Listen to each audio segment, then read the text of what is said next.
We now know what the prototype looks like in Poppy Playtime. Chapter 5, Broken Things, has given us our first full reveal of the prototype's design, and I still can't believe that happened. But you can't erase the past. I have travelled to some distant corners of the Poppy Playtime community to find 18 of the oldest, the most obscure, and the most imaginative prototype fan designs I have ever seen. All of the designs in this video were obviously drawn or created in some form before the official reveal. Oh, so this is how we're starting out. This is, without a doubt, the most unique prototype fan design I have ever seen. You know, we've had a consistent theme about gardens and about flowers, haven't we, throughout the entire franchise from the very start. And what I love about this design is the closure it gives.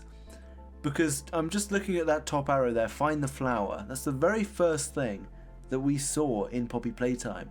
And we always believed that that was referring to Poppy's room at the end of chapter 1. But what if the prototype had an actual flower on them? The poppy gas has always had that significance as well. So there being actual flora on the prototype, which they could use theoretically in battle to expel the poppy gas, as we ended up seeing with the final design. I think that's fantastic. And we also see here Mummy Longlegs. So this is drawn from the end of chapter 2, where we see the remnants of Mummy Longlegs get drawn in by the prototype. I think that this design was a huge gamble that had a legitimate chance of having some authenticity to it. If Mob had gone if Mob had gone a complete other way, this is what it would have looked like. I think there are some really unique ideas here. And also, I like to imagine in the middle of the poppy, that's an eye.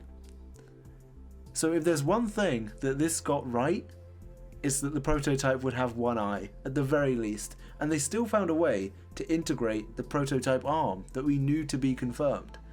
So that's very, very interesting. Very close to what we ended up getting. This is one from this year, obviously on Reddit. And wow. So I've seen a lot of people ask, how did we know the prototype was going to be a Jester? And, you know, the only solid answer that I can really provide is the holiday artwork that Mob Entertainment provided officially. I believe the Christmas and Halloween artworks that they've gotten into a habit of revealing that they posted last year pointed towards the prototype being some kind of Jester character. And that's all owed to the theorists among us being able to put all of these pieces together. And combine that to the other confirmed features that we knew, the arms and the legs, and you can convincingly come up with designs like this. And obviously, there's a lot here that they got right. I believe almost everything except the size and the mask. Everything else is almost completely spot on. I'd say the ruff around the neck, we didn't end up getting. The rib cage was a bit more defined, I'd say, in the final design. And it was also a lot less human, the design that we ended up getting.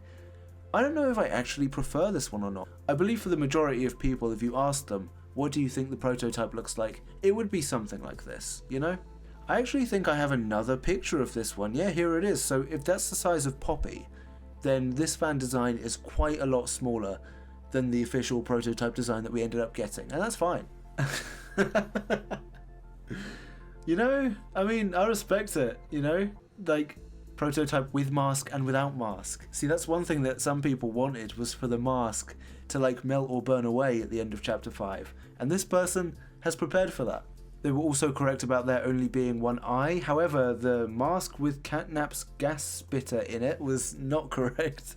Not only the hands, but the iconic hands are also present, as well as the legs. Mummy Longlegs' corpse worn as a sash. That's badass. I would have loved if we got something like that in the final design. You see, this is so creative. I love it. It's completely wrong, but I love it. I love humanoid prototype designs. They're few and far between, but there was a very, very small window where something like this was possible. Now, at the time that this was drawn, I assume this is after chapter 3 because overall it looks a lot like a smiling critter. There was a time where this could have been possible. I'm thinking directly after chapter 1 where all we knew was like the prototype's arm. It was realistic to believe they would be similar in size and stature to Huggy Wuggy at that point. But you know, something like this is also very, very cool. We didn't know what direction they were going to take or what the prototype would look like after at least 15 years. And I think that's the main point that a lot of people avoid. So this has potentially some misplaced credence about it. And it's not at all bad. I do like it. I don't think that this is something that Mob Entertainment would ever have done personally, because Animatronic Rabbit is very Five Nights at Freddy's, right? But as its own character, this would fit into the games. This would have been great in Chapter 3, this guy. As the prototype, I'm not sure, but I love when people have these ideas that are so wildly different. I'm gonna miss these. So many prototype fan designs have a beak, and I'm yet to find out why.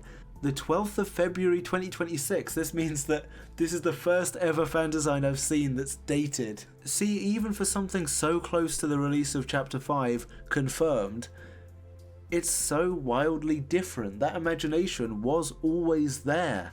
I like it. Obviously this doesn't give away too much of the design, right? But it says that the design was very strong on the spine, there was much more of a rib cage and a much longer rib cage, and obviously the beaked head. None of that was right. I'm gonna miss this. I'm gonna miss these designs so much. Oh my god. Okay, this one is actually way bigger than the prototype we ended up getting, but my god. Isn't that incredible? Like, they found a way to get the iconic prototype arm in it. There's like some kind of head, maybe made of like a toy from the Poppy line. They found a way to integrate grab packs, which is more than I can say from Mob Entertainment, but they were planning to. In their original design, the prototype was going to have grab packs on it.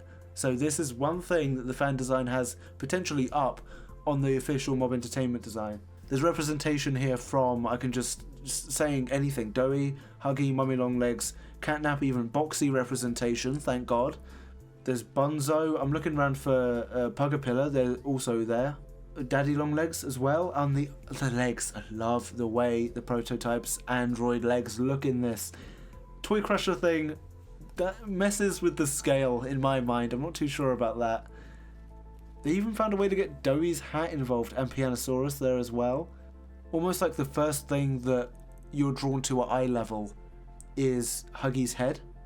So they also found a way to get Huggy in there as well, which is very, very good. More than just having one of Huggy's arms flailing around like we got in the final design, right? This is really good. This is fantastic. And I like to imagine that the human character-ish is another design for the prototype. Just another bonus one. That is horrifying. You know, I think this about a few fan designs. I want to see an entire graphic novel in this art style, firstly. Love that they're holding a Poppy. I love the Poppy representation. They were right, kind of, about one eye, but also kind of not. This would be interesting, though. If they had, like, one human eye and one broken red android eye, that would have been quite cool. They're much more rotted, and I love the clothes as well. Huggy representation. Oh, that's really, really scary. I guess this head is still airing on skull head a little bit. So a little bit of deviation there. The arms we knew, the legs we knew. It's just, even with that, so much about this is different. In the end, with the final official prototype design, you have the big body and then you have like a kind of chest area, almost like a centaur kind of design, and then the head on top. This is like a bulky hunchback android. So, you know, even with all of the designs we knew right up to release, the imagination was always there. This is so distinctive. You know, what I love about this design and what caught my eye at first is the Pianosaurus representation. Because not a lot of people liked that Pianosaurus, obviously, only had a few seconds of screen time. If you've watched the video this far, comment #justice for Pianosaurus. Because technically we still haven't gotten it. However, wouldn't it be funny if Pianosaurus got destroyed in Chapter 4, and yet they featured so prominently in the prototype that in the very next chapter, this is the design that we got. Wouldn't that be great? Why fear the infinite? I think this may also be the one from before. I'm just looking at the mask. It gives us a better look at it though. I love the arms. The arms are very well drawn. So this design is taking a lot of inspiration from Catnap's Shrine very literally. I'm thinking about the human corpse element, which Mob Entertainment was absolutely planning at one point, and that changed when they redesigned the prototype behind the scenes for some reason. I like this, and I feel like at one point this may have been the kind of lines that Mob Entertainment was officially thinking over. I like to imagine that when the humans' arms moved in this design, the big android arms would move with them. I don't know why. This is a very good one, and yet it's also like so unique in and of itself, you know? Very good. You see, I want the Doctor and the prototype to talk to each other. Luckily, it looks like that's the way that the unexpected Chapter 6 could end up going, perhaps this time next year or more, maybe we'll find out. Again with the hunched back, almost everyone had their money on a hunched back. And I kinda did as well. I expected something like this. As you and Poppy descend into the lowest levels of the factory, the culmination of all your efforts follows close behind. 1006 is a very good name for a chapter, by the way. It's just a good name in general. I'm looking at the Catnap head. Oh my god, there are so many details. This is a lot like the famous Golden Diamond fan design. I love this. I wish the prototype was just straight up on the title screen. Maybe after we've kind of left Chapter 5 spoiler territory they'll do that. But yeah, love this one. And we're finishing off with a drawing. This is crazy. Human head. I seldom ever see a prototype fan design with a human head. Isn't that mad? Another fan design with Pugapilla, firstly, and also like a weird saw, claw kind of hand, which is very cool. Much more prominent mummy long legs, again, going off what we knew at the end of Chapter 2, and just all of this stuff, including Catnap I can see there, and grab packs. You know, tick, tick, tick. This is a great fan design, and never in their wildest dreams would Mob do something like this, but my god, I wish they would. I think what these fan designs have shown is that, as I've said repeatedly in this video, the imagination was always there, even just days away from the official reveal. People's imaginations were running so wild, and it's fantastic. And like I say, there are so many prototype fan designs that are still out there, because even though we now have an official prototype design, those fan designs, they don't get lost. They just get pushed further down Google Images. Subscribe if you like. I'm Kirby Plays. Bye.